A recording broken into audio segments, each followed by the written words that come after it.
Welcome learners.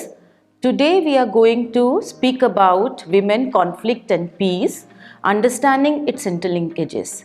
This lecture would be part of Unit 2. In fact, the first lecture of Unit 2 of the course MGPE 012 Women and Peace. It is one of the course under the Gandhian Studies program, and I am your course coordinator, Dr. Sunita Dhal, Faculty, School of Gender and Development Studies, IGNOU, and I will be talking about women, conflict and peace, understanding its interlinkages.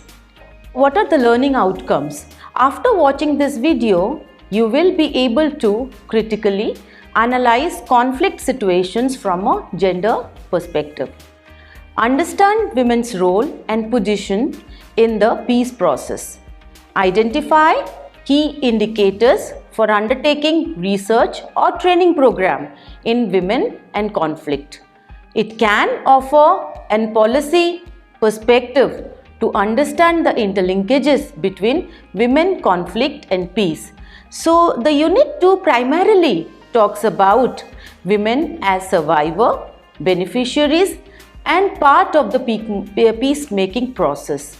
And with these learning objectives, we are going to look at the video, and we would critically understand the gender perspective of conflict and peace processes in an international arena.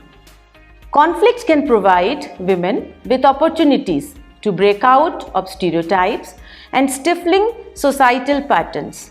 If women seize these opportunities, transformation is possible. The challenges is to protect the seeds of transformation sown during the upheaval and to use them to grow the transformation in the transitional period of reconstruction. And this was been told by Anu Pillai in the year 2011. And what it talks about, it is talking about being a woman or being a feminist, we can look at conflict as an opportunity for bringing about gender inclusivity in the international area, in the area of conflict and peace. Before we start to talk about the interlinkages between conflict, gender and peace, let us first talk briefly about the Convention on the Elimination of All Forms of Discrimination Against Women. It is called CEDAW the convention is named as CEDAW. It is an international treaty adopted by the United Nations General Assembly to protect and promote women's rights. The convention has come into existence in the year 1981. The key elements of CEDAW includes discrimination is defined as an act that has the effect or purpose of impairing women's equal enjoyment of their rights. States must frame policy of eliminating discrimination by all appropriate means.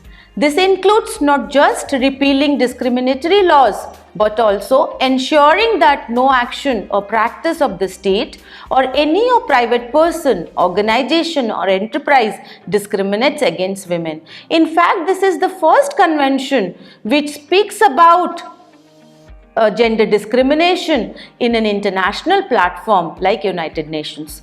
States shall take all appropriate measures in all fields to ensure women's full advancement and equal enjoyment of their rights. Temporary social measures such as quotas shall not be considered as a form of discrimination because their ultimate goal is to achieve gender equality. States must take all appropriate measures to change social and cultural patterns of conduct and eliminate prejudices and customary practices based on stereotypes or ideas about the inferiority of women. And you can in fact refer UN Women Report, which was published in the year 2011, and it has been briefly discussed about the CEDAW. And this convention in fact not only spoke about discrimination against women in the public place, but it also looks at or critically looks at or evokes questions with regard to injustice and discrimination which is happening or which had happened in the private spheres, like family, in the institution of family, marriage, community, so on and so forth. CEDAW aims at bringing substantive equality into the legal framework of every government to ensure that the entire legal system supports gender equality. It calls on government to regulate the private and the public sphere through legislature to extend protection to women against family violence, particularly, like domestic violence is a form of family violence, and how the government can implement and execute different laws to regulate the discrimination that happens against women in the private sphere. Before go into women as survivor in the conflict, the discussion should focus on the impact of conflict on women. You may be knowing that the conflict will have different impact of women, men and the girl child. So we would say that there is a gendered nature when we are talking about impact of conflict, particularly with reference to women and young girls. War, conflict, terrorism and violent extremism have different consequences for women and girls. Therefore, women across the world lead movements to prevent conflict, restore peace and rebuild communities. Conflict affects all human beings. However, its nature of violations include abuse, killings, abductions and forced displacement is different for women and men. Sexual violence is largely been perpetrated against women in conflict situation. For instance, in Kosovo, systematic sexual violence has been used against women during the conflict between ethnic Albanians and Serbian forces between the year 1998 and 1999. It has been a tactic of warfare used against women systematically and deliberately from centuries.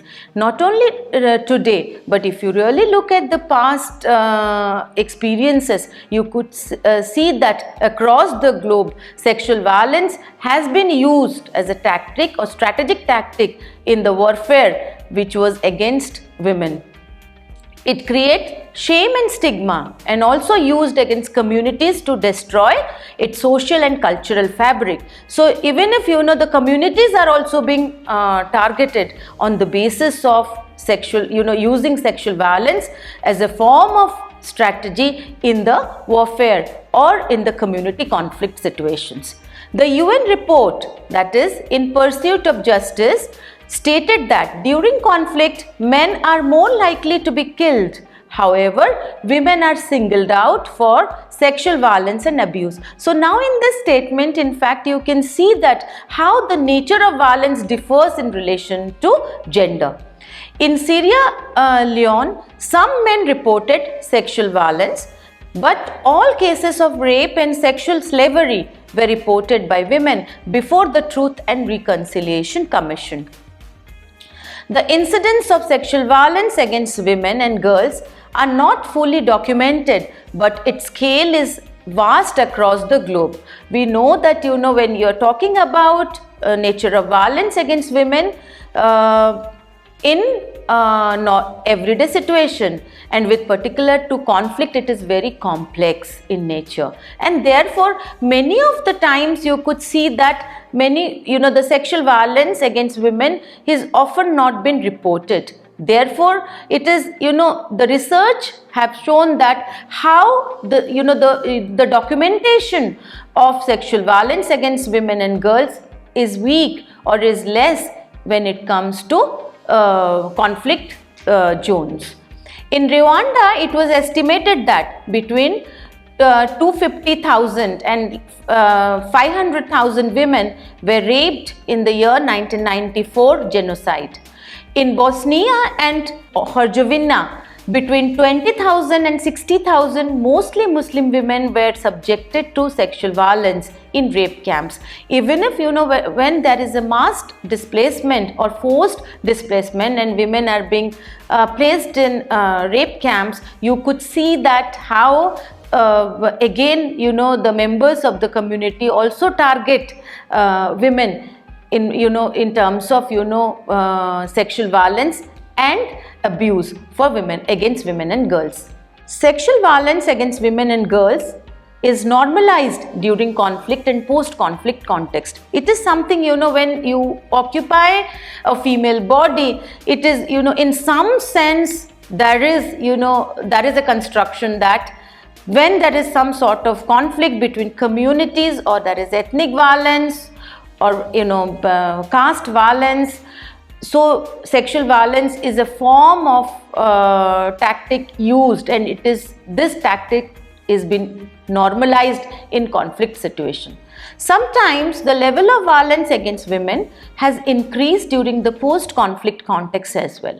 A study in Liberia in the year 2007 found out that women have reported sexual violence in the Nimba County 4 years even after the end of the conflict. So it is not necessarily that the violence will end when the conflict gets ended, but it continues against women and girls even after the end of the conflict. Social dislocation caused by conflict also have a particular impact on women with regard to violation of their social and economic rights. So there are many issues with regard to their livelihood issues, poverty issues, so on and so forth. The damage of social infrastructure and the reduction of government spending on social protection measures create additional burden on women as caregivers of the family. In fact, there are studies by the international agencies which reflected that when there is a kind of a mass displacement or forced displacement, women have been working miles together to collect fuel wood, and there they become the victim of violence. Under mass displacement during severe conflict, women represent the majority of internationally displaced people, IPD. Conflict leads to forced displacement of women and girls. Due to forced displacement, women are at risk of abuse during transit, in camps, and during return and reintegration. UN Women Report on Justice cited a survey in Colombia in 2008, which found out that 18% of women have reported to face physical aggression and sexual violence at the time of displacement. So the impact of conflict of women is not limited during conflict, but it continues in the post-conflict situations as well. Whether you look at the camps, rehabilitation camps, transit situation, return and reintegration, you could see sexual violence at all time of displacement. In camps for displaced people, lack of basic infrastructure and women need to travel outside the camp for firewood and other necessities, which have increased the risk of violence against women. In post-conflict context, research studies have indicated that women's struggle for survival in daily life has made them more vulnerable for violence. So, in a post-conflict situation, there will be weak infrastructure in terms of providing basic infrastructure to the family. And women being the primary caregiver of the family, or socially constructed as a caregiver and nurturer of the family, the burden comes much more on women in terms of their daily survival, not only for themselves also, as well as the other members of the household. And this daily survival has made them more vulnerable for violence. Women as survivors of conflict. Today's lecture, we are only going to focus on international experiences. When we are going to have our next lecture for Unit 2, we will speak about the Indian experiences as well. In Liberia, a social worker and mother of 6 children has gathered several dozen of women in 2002 to ask for peace when she saw her country going into war, which has made violence, rape and killing a reality in everyday situation for women. She launched a movement of ordinary women who campaigned to put a stop to the civil war. The women came together with the support of the Women in Peacemaking Network, WIPNet. In Kenya, after the 2007 presidential election, former UN Secretary General Kofi Annan formed a commission of inquiry on post-election violence, named as the Waki Commission. The mandate of the commission was to document widespread of sexual violence in conflict and post-conflict contexts. So the Waki Commission mandate, one of the mandate was to document the incidents of violence that take place in conflict and post-conflict situations. The commission published its report in the year 2008, which indicated that violence was perpetrated from all sides, including members of security forces as well. So you cannot see that only the community will perpetrate violence. It can be any members of the community or any other agencies or stakeholders as well. Women as beneficiaries of peace process. In these slides, we are going to speak about women as beneficiaries. What would be the women's role in the peace movement? It's very important to analyze. Women have built peace movements to fight against any form of violence in conflict and post-conflict context. These movements have been addressing the issues of violence against women both in private and public domains, so also generating constructive experiences and approaches of conflict resolution at international, regional and local level. So you cannot have a standardized framework to for conflict resolution for all levels. You can have different experiences in relation to region as well as local levels. Practitioners involved in the process of conflict resolution have identified 5 core principles towards resolution and peace. These include dialogue, communication, networks. This dialogue, communication and network emphasizes on research, documentation and training. Second is contemplation.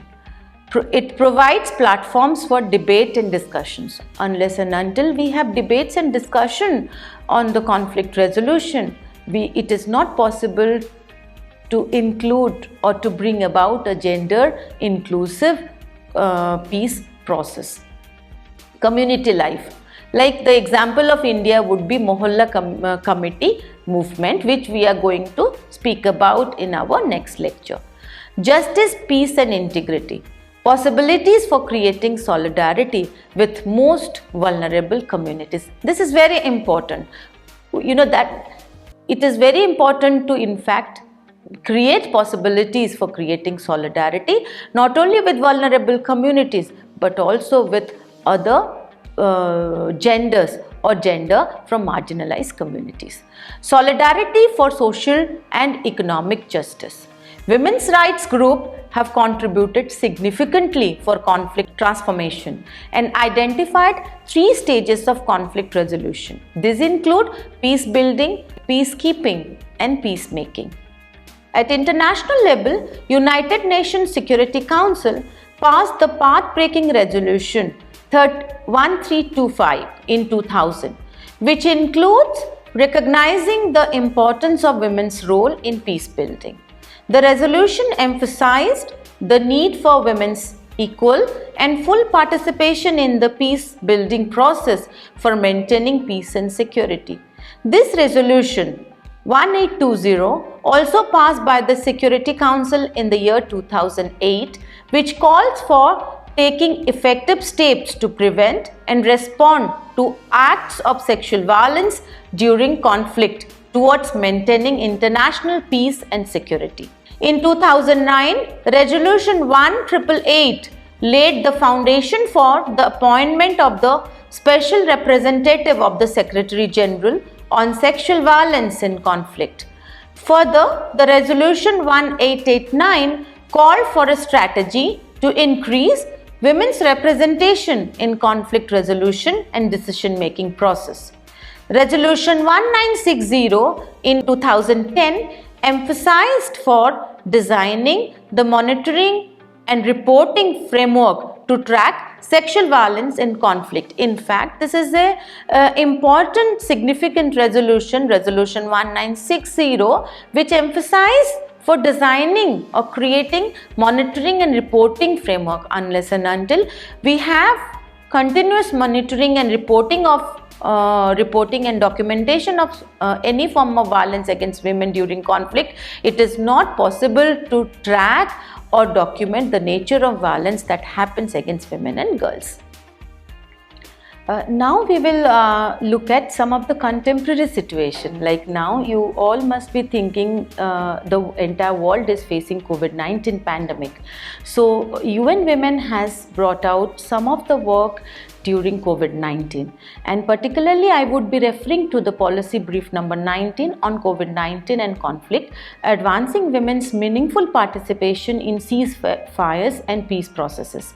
This report has provided an analytical lens to understand the interlinkages between women, peace and conflict even at the time of any crisis. So even if the document is specifically aimed at COVID-19 pandemic, but you could see that conflict is a crisis, but if there will be another crisis in addition to conflict, then women's situation and their vulnerability gets increased.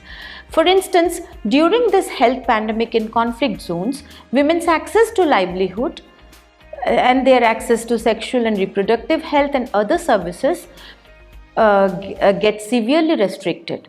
The crisis can increase the risks for women with their exposure to disease due to their engagement in paid and unpaid work, increase in domestic violence, and the weak healthcare system puts additional burden on women and girls. The report also cites the work of UN Women on identifying the key elements of women's meaningful participation in peace and security process. It is unless and until we speak of meaningful participation, then the equal participation of women and men in the peace process will not bring about transformative change in the public arena. And these key principles include exerting influence, deploying agency, being present, and self-efficacy. This year, in 2020, the UN Security Council provided a few recommendations for bringing gender inclusivity in the peace processes during and beyond the COVID-19 pandemic or any other crisis.